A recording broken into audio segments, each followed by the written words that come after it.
ተመልካቾቻችን አሁንም እንገኘው በሐረር ሀገረ ስብከት ሶማሌ ጅጅጋ ነው። ከስቱዲዮአችን ከ600 ኪሎ ሜትሮች በላይ ርቀን በመጓዝ በሶማሌ ክልል ብቸኛ በሆነው የካቶሊክ ቤተክርስቲያን የቅዱስ ዮሴፍ ቤተክርስቲያን ተገኝተናል። በዛሬው የቤተክርስቲያን ቅኝት ቆይታችን ከቤተክርስቲያኑ ቆሞስ ከክቡር አባ ሬምንና እንዲሁም ከሌሎች ሁለት እንግዶች ጋር መሆን ስለ ቤተክርስቲያኑ ታሪክና ወቅታዊ ሁኔታዎች ወደ እናንተ የምናቀርብ ይሆናል። አብራችሁን ቆዩ።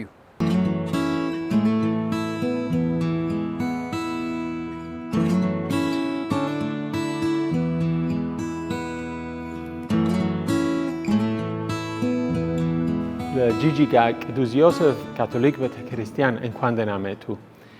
ይህ ትንሽ ክርስቲያን ማህበር ነው። በሶማሌዎች መካከል አንዳንድ መቶ ምዕመናን አለን። This is the only Catholic church in all the Somali region, not only in Jijiga.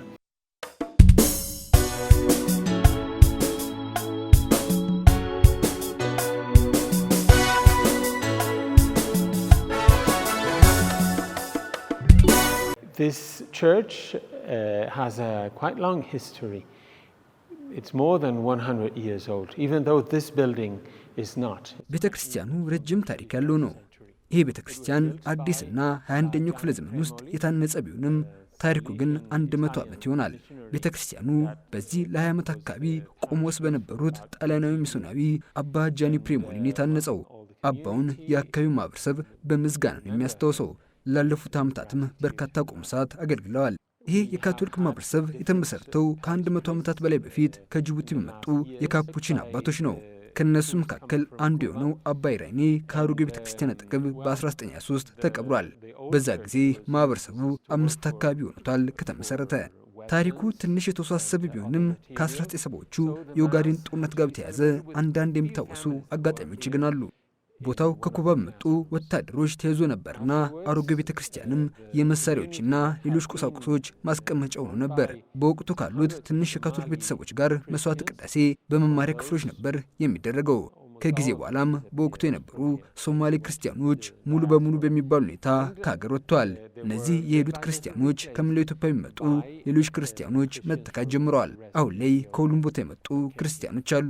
አንዳንዶቹ ለበርካታ ዓመታት የቆዩ ቢሆንም ሌሎቹ ደግሞ ከደቡብ ኢትዮጵያ የመጡ ሰራተኞች፣ ከኦሮሚያና አማራ እንዲሁም ከሌሎች ቦታዎች የመጡ አሉ። Some of them came from the south of Ethiopia, workers. Some from Oromia, some from Amara and other places.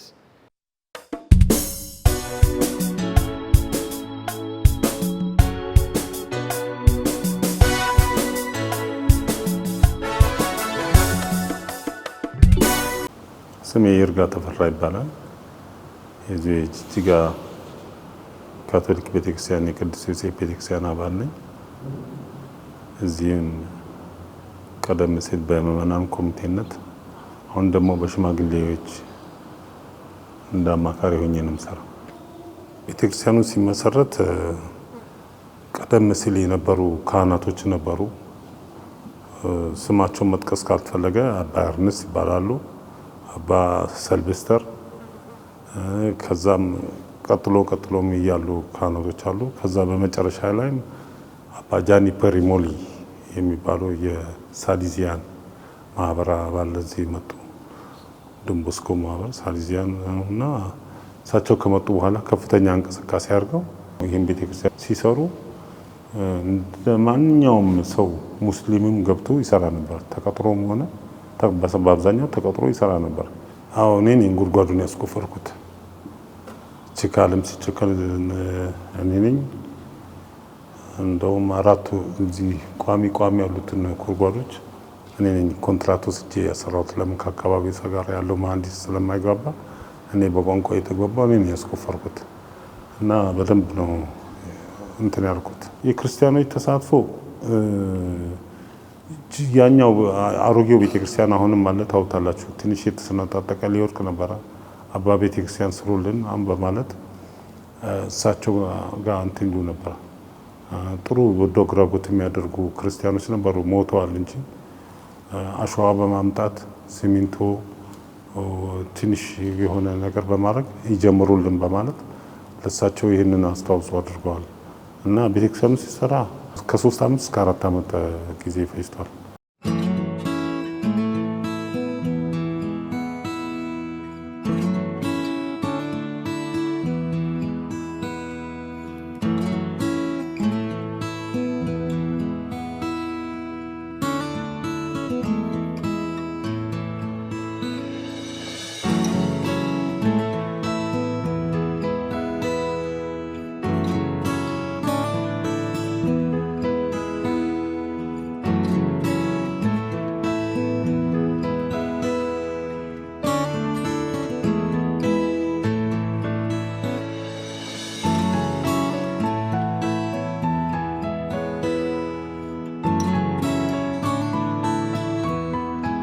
This beautiful church, as I told you, is quite new. It's not even 20 years old.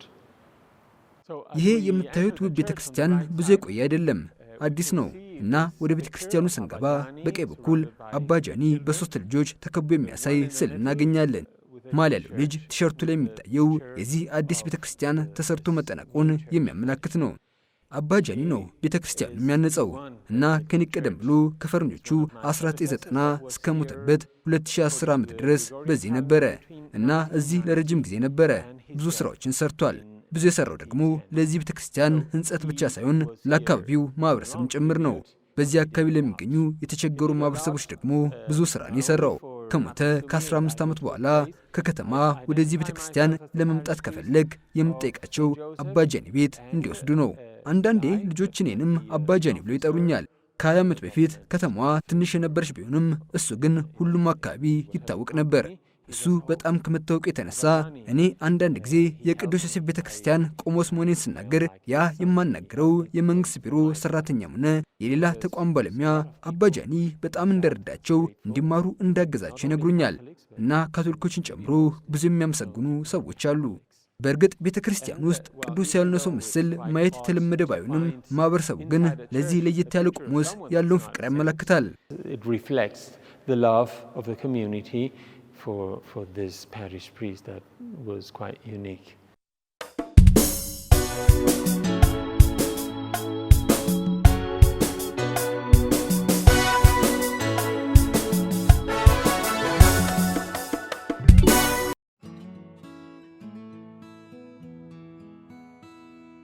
ወደ ቅዱስ ዮሴፍ ቤተክርስቲያን ዘልቀው ሲገቡ ካህናት ምዕመናንን ንስሐ የሚያስገቡበት ቦታ ያገኛሉ።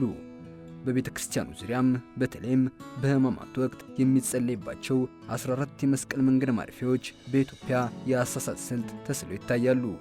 የቤተ ክርስቲያኑ የውስጥ ክፍል በእጽዋት ያሸበረቀ ነው።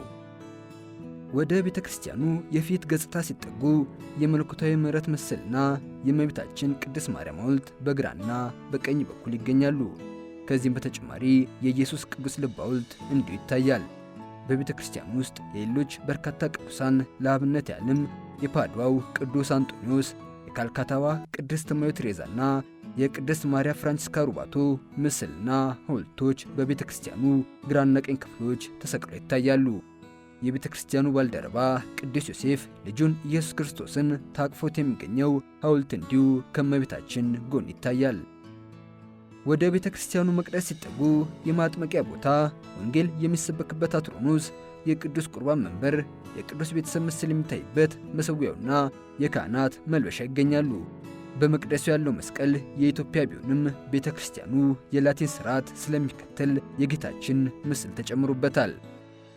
በቅዱስ ዮሴፍ ቤተ ክርስቲያን መቅደስ ከካህኑ መቀመጫ በስተጀርባ ከፍ ብሎ የሚታይ አንድ የቅርጻ ቅርጽ ሥራ ይገኛል።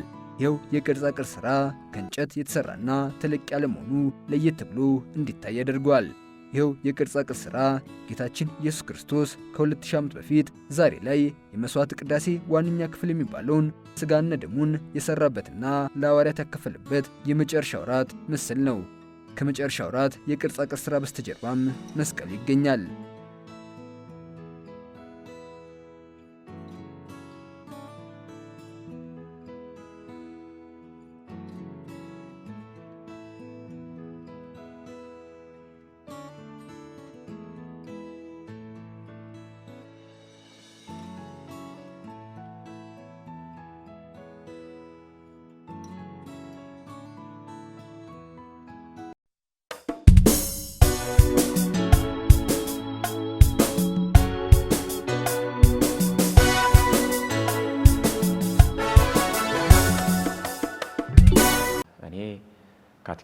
ወንደሰን ወጋየሁ እባላለሁ።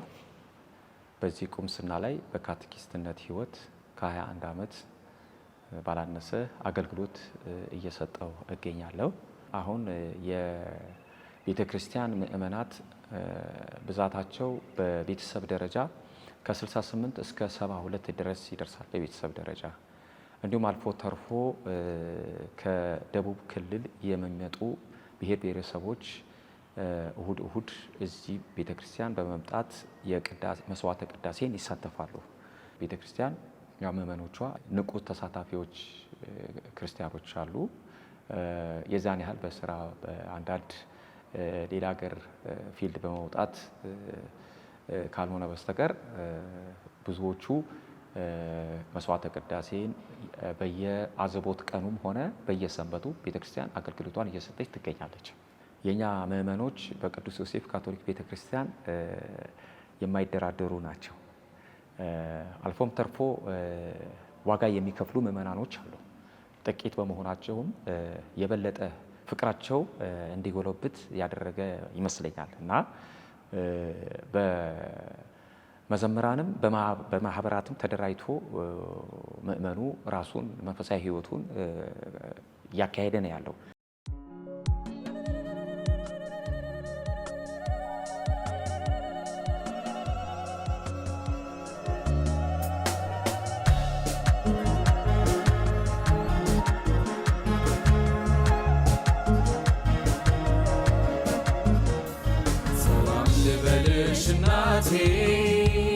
መቅደስ የሆንሽው አባቴ ንጉሡ ባንቺ ላይ ከትሟል፣ ድንግል ሆነሻል ባለሟል። ሰላም ልበልሽ እናቴ መቅደስ የሆንሽው አባቴ ንጉሡ ባንቺ ላይ ከትሟል፣ ድንግል ሆነሻል ባለሟል።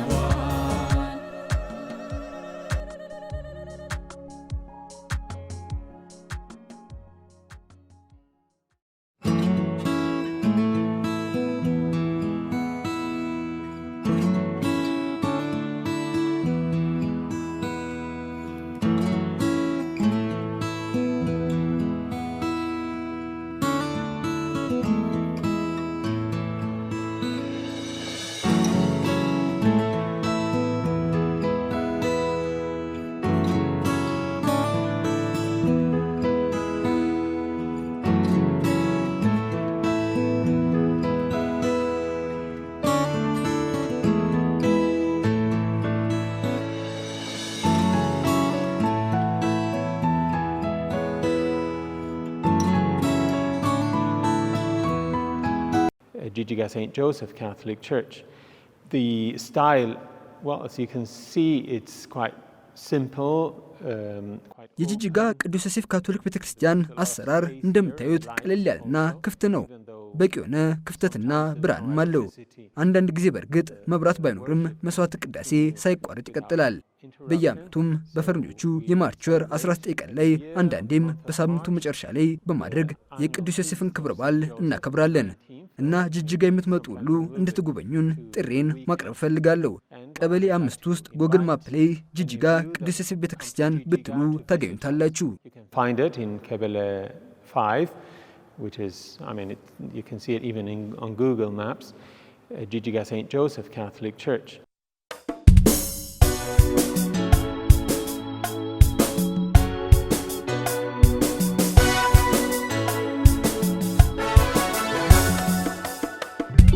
ተመልካዮቻችን በዛሬው የቤተ ክርስቲያን ቅኝት ቆይታችን በሐረር ሀገረ ስብከት ሶማሌ ጂጂጋ የሚገኘውን የቅዱስ ዮሴፍ ቤተ ክርስቲያንን ባያችሁት መልክ አስቀኝተናችኋል። ቤተ ክርስቲያኑ በሶማሌ ክልል ብቸኛ ቤተ ክርስቲያን ከመሆኑ ባለፈ በተለይም በአካባቢው ማህበረሰብ ለካቶሊካውያን መንፈሳዊ አገልግሎትን ለማህበረሰቡም ማህበራዊ ስራዎችን በመስጠት የሚታወቅ ነው። የዛሬው የቤተ ክርስቲያን ቅኝት ፕሮግራማችንን በተለይም በሶማሌ ጂጂጋና በአካባቢው ለሚገኙ ምእመናን ወደ ቤተ ክርስቲያኑ መምጣት አንድነታቸውን እንዲያጠናክሩ ጥሪያችንን በማቅረብ በዚሁ አጠናቀቅን።